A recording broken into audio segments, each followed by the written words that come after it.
Now, what does possible interpretation mean? We're given a sentence and we're told to say what that sentence means. Simple. But we're not given a direct sentence. We're not given a simple sentence, no. We're given a sentence that has, usually in this case, we're given a sentence that has an underlying meaning. It will have a meaning, like a double meaning. It will have a literal meaning, that is when you read the sentence, the meaning that you just get by reading the sentence. And it will also have a meaning that is underneath, a second meaning. Let's look at an example. He was able to keep his head above water. He was able to keep his head above water. Now, what does that mean? That's an idiom, keeping your head above water. What does that mean? We have options here. The first option says that he likes swimming. Now, perhaps, since we are saying that he was able to keep his head above water, maybe he was swimming. And maybe he likes swimming. The second option says that he was able to keep his head above water when swimming. Keep his head above water while swimming. The third option says that he was able to stay out of financial difficulty. Financial difficulty. And then the last option says that he was trying to pay back a loan. Trying to pay back a loan.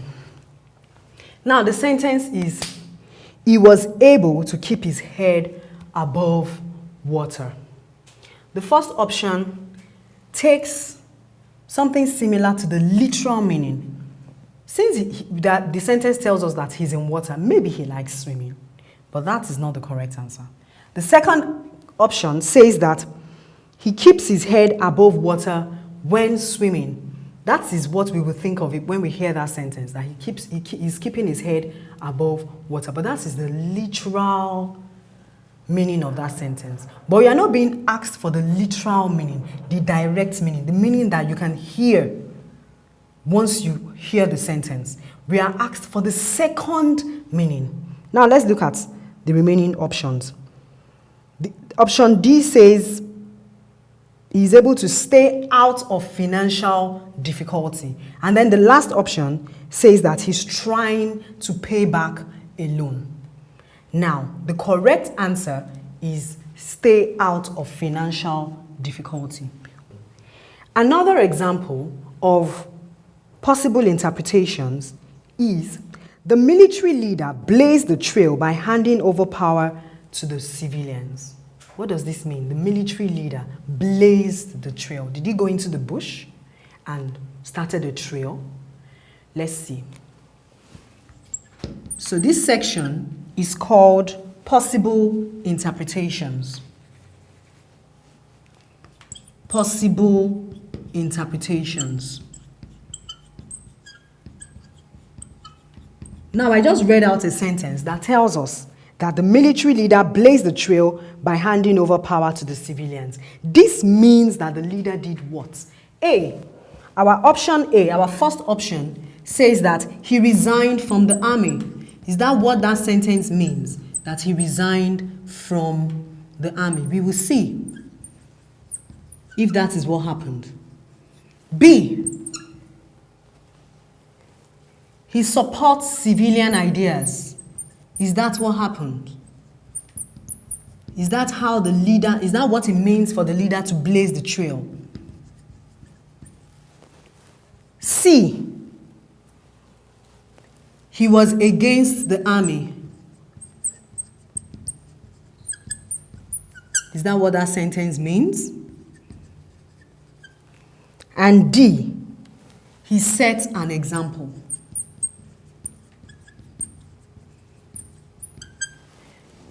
So which one is the correct answer?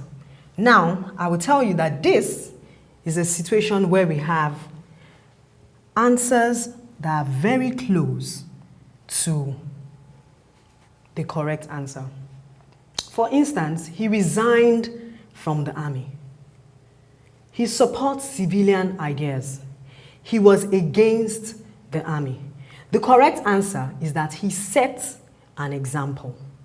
He did something that had never been done in that country. Now, it's possible that in setting an example of handing over to the civilian, to the civilian government, it's very possible that he resigned from the army. Maybe the army didn't like what he did and then they pushed him out. Or it could mean that he supports civilian ideas. That was why he did what he did. That was why he set that example. Or it could also mean that maybe he was against the army. Though he was in the army, he was against it. That was why he chose to set that example of handing over power to the civilian. But all of these options are not the correct option. They are not the correct answer. The correct answer is that he set an example. When a person blazes the trail, what that person is doing is that he's setting an example. What does it mean to blaze the trail? It means that imagine that you're in the forest, a jungle where no human being has ever been before. And then you go into that jungle. There is no way. You will have to create a path for yourself. Now, when you create that path, you cannot turn around and close up the path. No. You keep going on and opening up a path so that when another human being comes, he finds a path to follow. That's what it means to blaze the trail. You have set an example. The fourth kind of objective question that we have is what I call nearest in meaning. Nearest in meaning.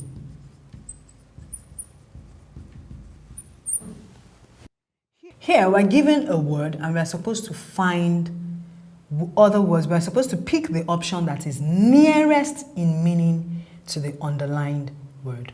I'll give you an example. He was made to walk in front of the inquisitive crowd. And the word that is underlined there is inquisitive. Our options are A, envious. Envious.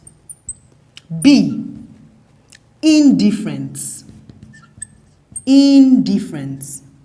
C, engrossed. Engrossed. And D, curious. Curious. Now, what does envious mean? Envious means when someone wants what another person has. What does indifferent mean? That's our option B. Indifferent means when you can't be bothered. It really doesn't bother you. You really don't care about what is happening. What's our option C? Our option C means engrossed. When you concentrate very much on something. Our option D is curious. Curious means you want to know. You are doing everything. You want to know. You have questions in your mind and you just have to get answers. There's something on your inside that will not let you rest until you get an answer. That's what it means to be curious. And that is what it also means to be inquisitive. And so the underlined word is inquisitive and the correct answer is curious. I'll give you another example. Lunatics have some lucid moments. Who are lunatics? Lunatics are mad people.